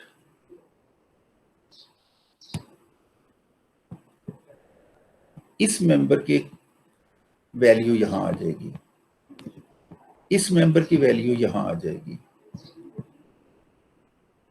इस कंपोनेंट पीटीआर में जो वैल्यू मौजूद है, जो यहां वैल्यू है वो यहां पे आ जाएगी, और ये वाला एड्रेस जो यहां पे पड़ा हुआ था वो एड्रेस मेंबर वाइज कॉपी होने की वजह से यहाँ आ जाएगा।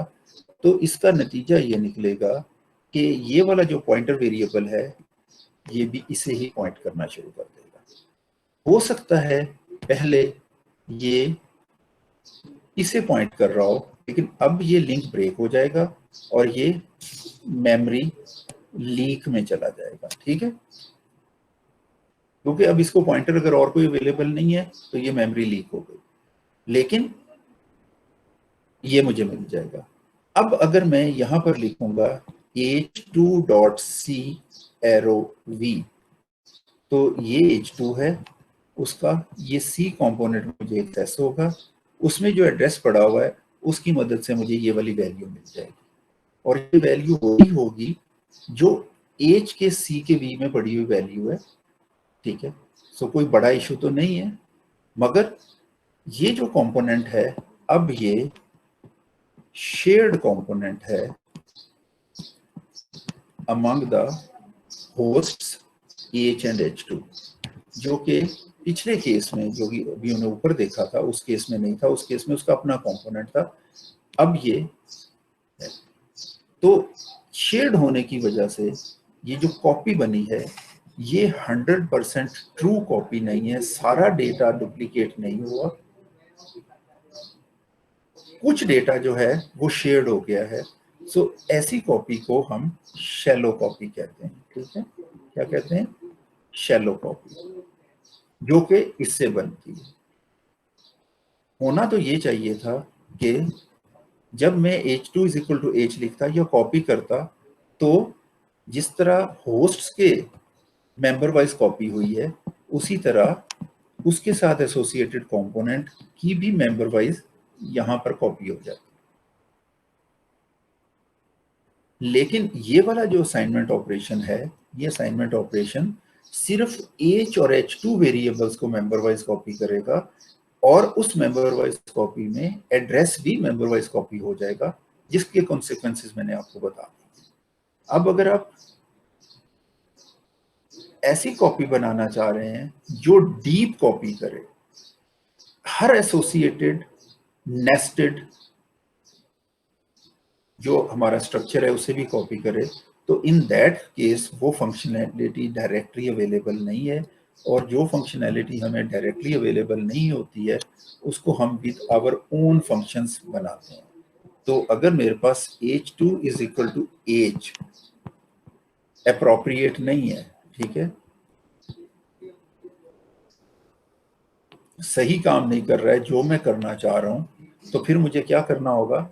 मुझे खुद से एक फंक्शन बनाना होगा, उसका फर्स्ट पैरामीटर में h2 रख दूंगा, सेकंड पैरामीटर h रख दूंगा, और ये चूंकि मेरा बनाया हुआ फंक्शन है तो मेरा बनाया हुआ फंक्शन मेरे स्ट्रक्चर्स को समझते हुए खुद से पूरी कॉपी करेगा, यानी कि वो होस्ट को भी कॉपी करेगा, उसके कंपोनेंट्स को भी कॉपी करेगा, अगर उनके कंपोनेंट्स एसोसिएटेड होंगे तो उनको भी कॉपी करेगा, and so on so fourth. तो इस ऐसे फंक्शन की मदद से, या अगर हमने फंक्शन नहीं भी बनाना तो हम स्टेटमेंट्स लिखेंगे जो h को h2 में प्रॉपरली कॉपी कर देंगी, तो ये कहलाता है डीप कॉपी। ठीक है, सो डीप कॉपी करने के लिए हमें फंक्शंस खुद बनाने पड़ते हैं। ठीक है, जिससे एक पूरा फंक्शन डीपली नेस्टेड स्ट्रक्चर्स तक कॉपी हो जाता है। ठीक है स्टूडेंट्स, तो ये तो कुछ मोटे मोटे टॉपिक्स हो गए। इन मोटे टॉपिक्स के अलावा अगर आगे बढ़े तो stack versus heap memory allocation के ऊपर हमारा डिस्कशन हो चुकी है।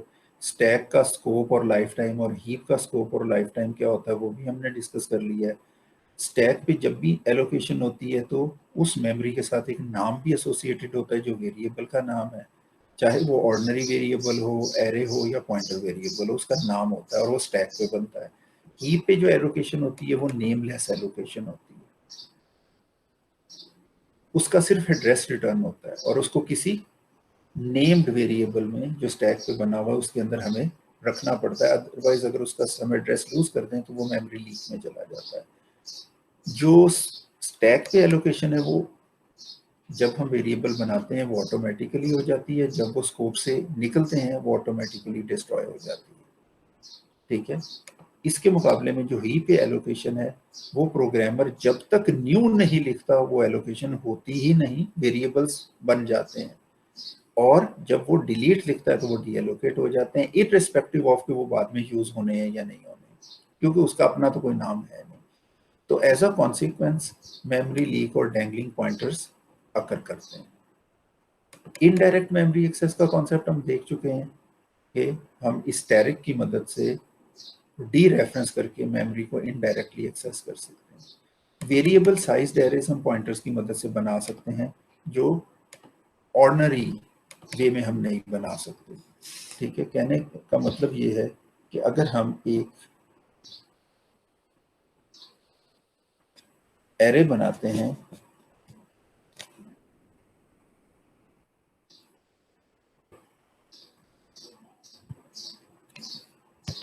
ठीक है, हम एक इंटीजर वेरिएबल लेते हैं इंट आई और यूजर से उसमें एक वैल्यू इंसर्ट करवाते हैं और फिर हम एक एरे बनाने की कोशिश करते हैं ऑफ दैट साइज जो यूजर ने एंटर किया है, तो मोस्ट ऑफ कंपाइलर्स में ये सिंटेक्स एरर है, इट इज नॉट अलाउड, ठीक है। सो डायनेमिक साइज की, वेरिएबल साइज की एरे नहीं बनती है, हमेशा एरे जो है वो कांस्टेंट साइज की बनती है। लेकिन अगर हम इस सिंटेक्स की बजाय अगर यहाँ लिखें int asterisk a is equal to new int of i, तो दिस इज परफेक्टली अलाउड। इससे हीप पे एरे बनेगी और a pointer variable array notations में उसे एरे की तरह मैनिपुलेट करेगा and we have a perfect variable sized array now.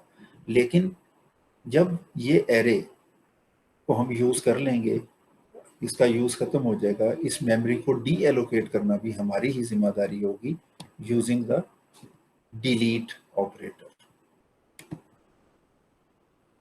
Array conventions हमने पढ़ ली हैं, आज दोबारा रिवाइज कर ली हैं। In fact pointer variables as function arguments और रिटर्निंग एरेज या वैल्यूज इन द फंक्शंस वो भी हमने आज पढ़ ली हैं। स्टूडेंट, इसके बाद हम देखते हैं कि पॉइंटर टू पॉइंटर्स या pointer to pointers and so on क्या चीज़ें हैं जिससे multi dimensional dynamic arrays mean heap के ऊपर एरेज बनाई जा सकती हैं और नॉन रेक्टेंगुलर या जैग्ड एरेज भी हम वहाँ से बना सकते हैं। तो इस कॉन्सेप्ट को अगर हम जल्दी जल्दी से एक दफ़ा व्यू कर लें तो यूँ समझें कि आपके पास जब भी एक पॉइंटर वेरिएबल होता है आप उसे न्यू से मेमोरी एलोकेट कर सकते हैं, एरे की मेमोरी, तो अभी अभी मैंने आपको करके दिखाई है, ठीक है। एक पॉइंटर वेरिएबल में आप मेमोरी एलोकेट कर सकते हैं एक एरे की। तो अगर फर्ज कर लें कि मेरे पास एक एरे ऑफ पॉइंटर वेरिएबल्स है, सिंपल वेरिएबल नहीं है, एरे ऑफ पॉइंटर वेरिएबल्स है। एरे ऑफ पॉइंटर वेरिएबल्स कैसे बनेगी? इंट ए स्टैरिक 3 और वॉट एवर साइज। तो मेरे पास एक एरे ऑफ 3 पॉइंटर वेरिएबल्स बन जाएगी। तो ये 0, 1 और 3 आर ऑफ टाइप व्हाट? ये तो एरे बना रहा है और ये क्या है? This is type of A, type of array of 3 size is int asterisk. तो ये 3 पॉइंटर्स की एरे बनेगी।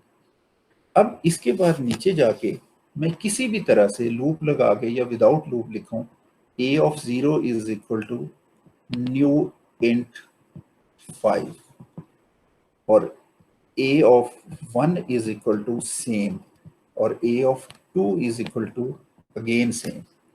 तो मेरे पास 5 इंटीजर्स की एरेज बनेगी, 3।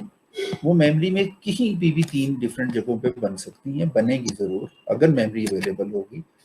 तो इसका जो एड्रेस है वो यहाँ आ जाएगा, इसका जो एड्रेस है वो यहाँ पर आ जाएगा और इसका जो एड्रेस है वो यहाँ पर आ जाएगा। अब बेसिकली मैंने क्या किया है, 15 इंटीजर्स के लिए मेमोरी एलोकेट की है, ठीक है। 5 इंटीजर्स यहाँ पे, 5 इंटीजर्स यहाँ पे और 5 इंटीजर्स यहाँ पे। 15 इंटीजर्स के लिए मैंने मेमोरी एलोकेट की है। अब इनमें से मैं एक टिपिकल लोकेशन को अगर एक्सेस करना चाहूँ, फॉर एग्जांपल दिस वन, तो कैसे कर सकता हूँ? ये तो अननेम्ड मेमोरी है, न्यू पे बनी हुई है, न्यू से बनी है, ठीक है।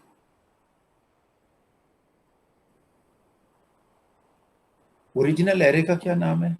ए, जो इस एरे का नाम है, ठीक है। अगर मैं लिखूं ए ऑफ 1, तो मुझे ये वाले कंटेंट एक्सेस हो जाएंगे। ये कंटेंट्स एक एड्रेस है, ए इटसेल्फ एक एड्रेस था। जब मैंने ए के साथ लिखा 1, तो मुझे इनडायरेक्टली ये कंटेंट एक्सेस हो गया, which is again an address.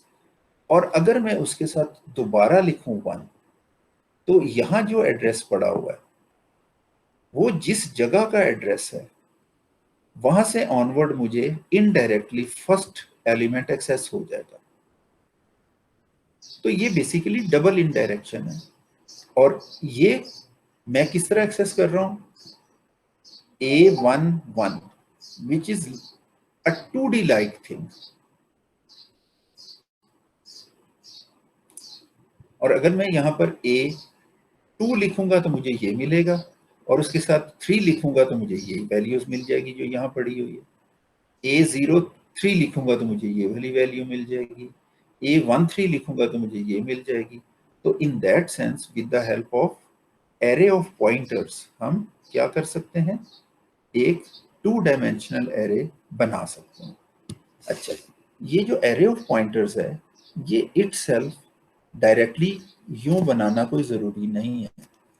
इसको भी हम with the help of new बना सकते हैं। कैसे? इसके लिए मुझे एक जो ए है वो लेना पड़ेगा इंट पॉइंटर ए। अब ए की डेटा टाइप क्या है? ये तो वेरिएबल का नाम है।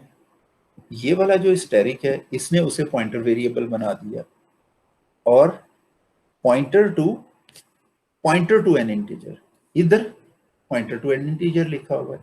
So A is pointer, I am talking about the middle, जो मैंने नीचे एरो से पॉइंट किया है, पॉइंटर टू एन इंटीजर। तो अब ए के अंदर अगर मैं कोई वैल्यू स्टोर करूंगा तो उसकी डेटा टाइप क्या होगी? न्यू इंट, और यहां मुझे स्टैरिक लगाना पड़ेगा जो कि ये वाली टाइप है, और मैं यहां पर 3 लिख दूं, तो मुझे बेसिकली ये वाली जो मेमोरी है वो अब हीप पे एलोकेट हो जाएगी, ठीक है। और उसके बाद यही तीनों इंस्ट्रक्शंस मैं यहां लिख के वो वाली मेमोरी क्रिएट कर लूंगा। और उसके बाद ए में क्या चीज मौजूद है? अब ए एक सिंपल पॉइंटर वेरिएबल है जिसमें ये वाला एड्रेस पड़ा हुआ है। तो मैं जब लिखूंगा ए ऑफ 0, तो मुझे ये कंटेंट्स अवेलेबल हो जाएंगी जो इटसेल्फ एक एड्रेस है। मैं ए ऑफ 2 लिखूंगा तो मुझे ये कंटेंट्स एड्रेस हो जाएंगे, एंड सो ऑन। तो with the help of double pointers, pointer to pointers, we can create multi dimensional, 2 dimensional, 3 asterisks ले लेंगे तो 3 डायमेंशनल, 4 स्टैरिक्स ले लेंगे तो 4 dimensional memory we can make. अच्छा स्टूडेंट, इसके बाद ये है कि यहाँ पर भी एक फ्लेक्सिबिलिटी हमें और मिलती है, और वो क्या है कि मैंने ये जो 3 इंडिपेंडेंट मेमोरीज एलोकेशन की हैं, इनमें मैं 5 की बजाय डिफरेंट इंटीजर दे दूं, ठीक है। तो even I can create a structure. अब now this is a different thing, मैं यहाँ पे 5 पॉइंटर्स ले रहा हूँ, इसको मैं इतनी मेमोरी एलोकेट करूँ, इसको मैं इतनी मेमोरी एलोकेट करूँ, इसको मैं इतनी मेमोरी एलोकेट करूँ, इसको मैं इतनी मेमोरी एलोकेट करूँ, एंड नेचुरली इसको मैं इतनी मेमोरी एलोकेट करूँ, तो इससे एक ट्रायंगुलर एरे बन जाएगी। और मैं किसी भी तरह की ट्रायंगुलर एरे इससे बना सकता हूँ। इवन अगर मेरे पास ये सिचुएशन है तो मैं इस पॉइंटर को इतनी मेमोरी एलोकेट करता हूँ, इस पॉइंटर को मैं सिर्फ इतनी मेमोरी एलोकेट करता हूँ, इस पॉइंटर को मैं इतनी मेमोरी एलोकेट करता हूँ और इस पॉइंटर को मैं इतनी मेमोरी एलोकेट करता हूँ। अब ये एक बिल्कुल इर्रेगुलर सा पैटर्न है। ऐसी सूरत में हम कहते हैं कि हम जैग्ड एरेज बना रहे हैं। ठीक है, तो स्टूडेंट्स यहाँ पर आज का टॉपिक मैं थोड़ी सी देर के लिए क्लोज करता हूँ। आगे वाले टॉपिक्स रिलेटिवली एडवांस्ड हैं, किसी ना किसी स्टेज के ऊपर वो डिस्कस हो जाएंगे।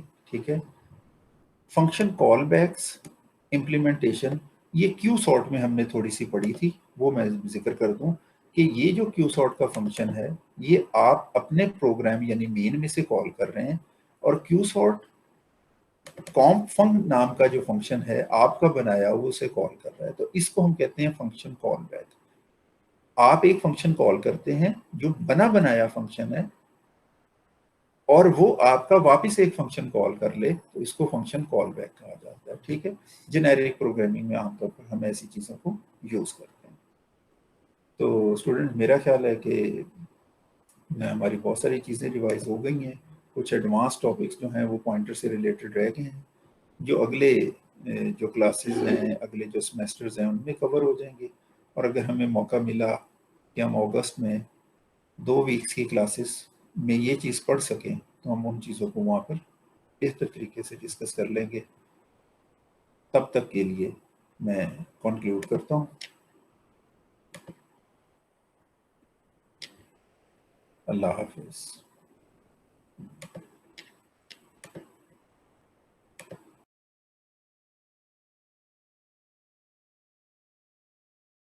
हम पॉइंटर्स पढ़ रहे थे, हमने काफ़ी हद तक उसके कॉन्सेप्ट्स देख लिए थे। पॉइंटर वेरिएबल्स हम बनाते कैसे हैं ये आपको क्लियर हो गया होगा।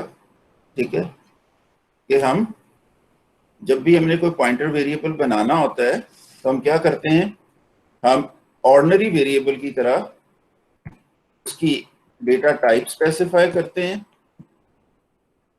उसके बाद स्टैरिक लगाते हैं और फिर वेरिएबल का नाम लिख के सेमीकोलन लगा देते हैं, या ऑप्शनली इक्वल टू इसको कोई यहीं पे एड्रेस असाइन कर देते हैं।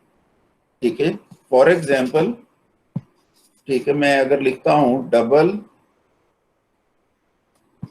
स्टैरिक डीपी,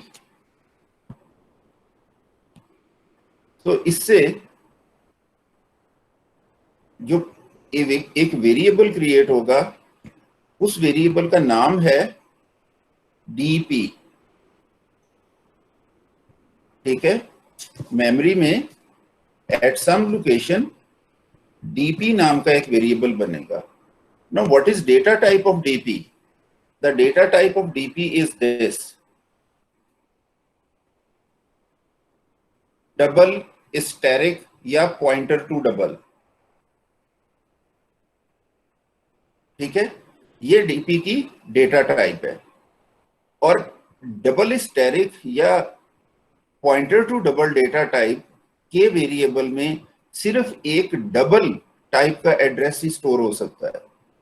इसी तरह अगर मेरे पास कोई स्ट्रक्चर है, वेक्टर है या कोई भी स्ट्रक्चर है उस, ठीक है, मैं उस टाइप का एक पॉइंटर वेरिएबल डिक्लेयर करता हूं और उसका नाम बीपी रखता हूं, तो मेमोरी में कहीं ना कहीं पर, ठीक है, एक वीपी नाम का वेरिएबल बन जाएगा और उस वीपी नाम के वेरिएबल की डेटा टाइप क्या होगी? वेक्टर स्टैरिक या pointer to a vector 3D। और वीपी में सिर्फ और सिर्फ वेक्टर 3D टाइप के एड्रेसेस ही स्टोर हो सकेंगे। स्टूडेंट, इसके अलावा आपको ये चीज क्लियर होनी चाहिए इस वक्त कि एक पॉइंटर वेरिएबल में एड्रेस स्टोर होता है और एड्रेस मेमोरी का बाइट नंबर होता है, इररेस्पेक्टिव ऑफ कि वो वेरिएबल डबल टाइप का है, वॉइड टाइप का है, इंट टाइप का है, वेक्टर टाइप का है।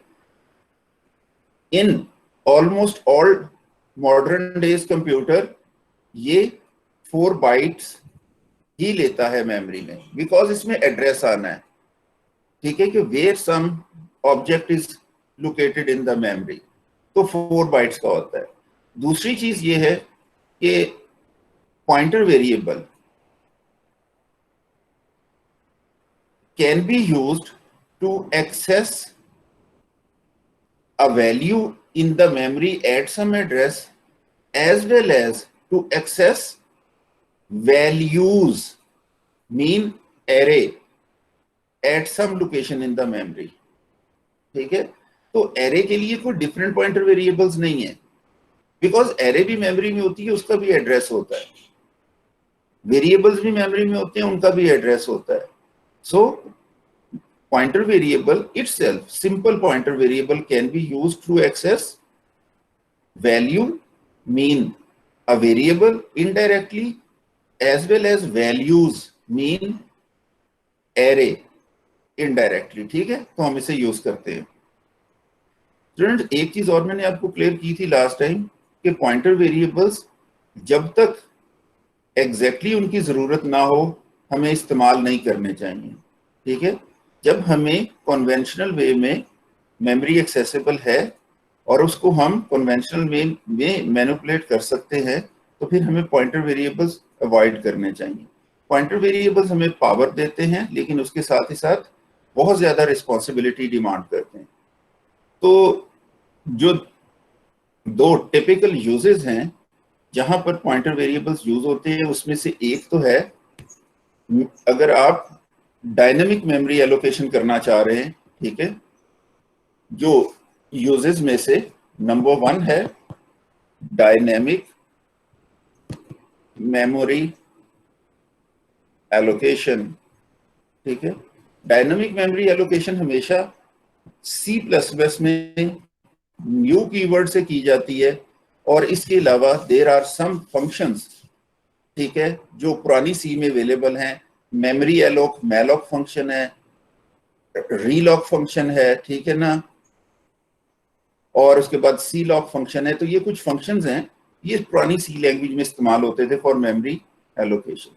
और दूसरा जो है यूज, टिपिकल यूज जो पॉइंटर वेरिएबल्स का है वो ऑब्जेक्ट लिंकिंग का है, ठीक है ना। ऑब्जेक्ट्स या फिर हम लोग कह सकते हैं स्ट्रक्चर्स लिंकिंग, आपस में उनको अगर हम लिंक करना चाह रहे हैं, ठीक है। और तीसरा definitely if no other way is available तो हम with the help of pointer variables out of scope memory जो है, आउट ऑफ स्कोप वेरिएबल्स जो हैं उनको एक्सेस कर सकते हैं और मैनिपुलेट कर सकते हैं इनडायरेक्टली, ठीक है। तो ये 2 टिपिकल यूजेस हैं जिसमें हम पॉइंटर वेरिएबल्स इस्तेमाल करेंगे। तो आपको पॉइंटर वेरिएबल बनाना आ गया,